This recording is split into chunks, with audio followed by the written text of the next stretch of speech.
panahon, naulit sa siya. So na mga panahon nga, hindi may magkasinabot, like na ay abot sa iyang kinabuhi, na di na siya makakita, nahatag na ko siya sa care sa iyang papa o iyang mga pagmamangkod. Nagpasalamat din ako sa Humawit family. Kay isa pa man ako ang asawa, pero gidawat nila si Harold nga masakiton. At nga panahon, sa wala pa siya nasakit, ipiparang gihapon ko niya, kay kaning tanan nga panghitabo sa iyang kinabuhi, wag gini na ko na experience sa akong kinabuhi. Kay puno gyud kay kog suporta sa pamilya, antod nang gani karon, ug ang Ginoo naa sa ako, murag moabot lang ang grasya, moabot lang ang idea nga ingon ana, wala ko'y mga problema sa kinabuhi. Ug kanang pagkasakit niya, dako gid kay nako nga twist and turn sa akong kinabuhi. Ug ako nang nalampasan. Ang karon lang kay pagkasakit niya, wala ko. Naa siya sa iyang pamilya. Gaduaw lang ni, dili pa gyud pirmi. Tungod kay busy sad ko, unya wala sa sakto nga panahon. Una nga part sa ako na ako'y sana hawang nga pagkakitabuan ni tanan, wala ko. Ang ako lang ipagsalamatan kay naa siya sa mga tao nga iya kong gimahal. At ito nga panahon na nasya sa ako ra ang iyang nakakita o ang iyang anak. O niya, busy in life. Mauna nga siya, dili kay na mo ma-entertain. Niya, napagay mga work sa balay, tanan.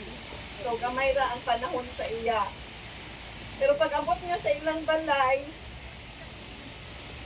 tungod kay na iyang papa, kaya mga pagkumangkon, daghan kaayo sila nabuhat sa kinabuhi. Ibalik ang iyang kusog, nagkataon siya og ayo. Hindi man kay kumain mo luto. Gusto man siya og home cooking. So nitampok siya sa iyang kaniwang, og sige siya og katawa. Malipayon siya nga milarga, ug tungod kay sige sila praising kada muntag. Iabot ang panahon nga nakailan na gyud siya sa Ginoo ug naayo ang iyang kinabuhi. Kahibalo ko sa iyang pagkamatay, nadawat na gyud niya ang Ginoo wholeheartedly. Kay atong unang panahon na may mga mahay-mahay, kaingon na gina siya sa ako nga alos ako na siya kuhaon. Pero ingon ko sa iya, dili ka kuhaon kung dili maayo ang imong ginhawa. Dapat i-forgive nimo imong self, i-forgive nimo tanang tao. Oo, siguro na nga tungod kay na-forgive na niya tanan, ikuha na siya sa Ginoo. At kahibalo ko nga pagkaabot niya anak nga panahon, magnalipay po siya.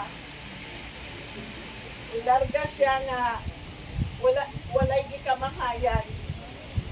Ilarga siya nga maayo tanan. Siguro lang kaalam ko'y isa na ka na gamay nga hawang, pero kahibalo ko nga kasi man may text or call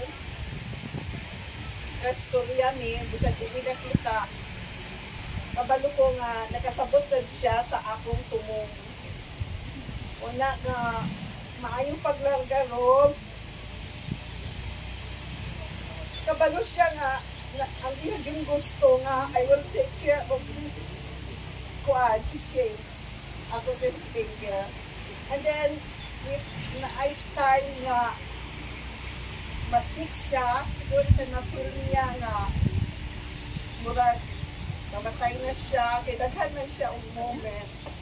Usay, magpa-picture me as a family.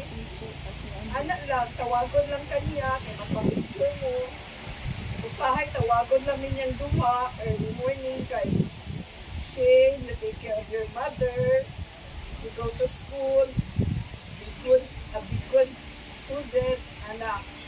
Ako sa inyo, natanawa si Shane, pag pinabuhi na, maayo, mga anak ba, sige na niya gabuhaton. Karon wala din siya nakababay sa ako, wala tanan, wala siyang istorya, pero sa mga moments niya, itong nakabalo ko, mauna ko yung mga tugod-tugod.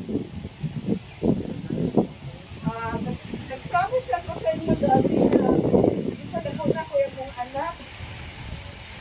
In fact, wala ko ambisyon, wala kanan. Ang ako lang gusto nga kung ayo ang akong anak ug dako. Maayo ta siyang pagdako dinhi sa kalibutan kay dili tanang anak kinahanglan ang mga anak dali ra ta magkaanak pero seldom ra ta magkaanak ug maayo nga anak. So mao na akong buhaton para sa ang gusto ni Harold mahimo na ko sa iyang anak kay wala man ako na wa man ang himo ni Harold. Aminin ako itong una mag-una ko kang Harold kay actually I am 61 years old and Harold is 52. 9 years among gap. And then mas arty ko sa iya. Daghan kong kaartihan. I have a problem with my spine. Daghan kong kaartihan. Kung na tungod sa kong kaartihan, yung mga siya sa ako. Siya nasugot sa ako. So, kanan iyang ibuhat.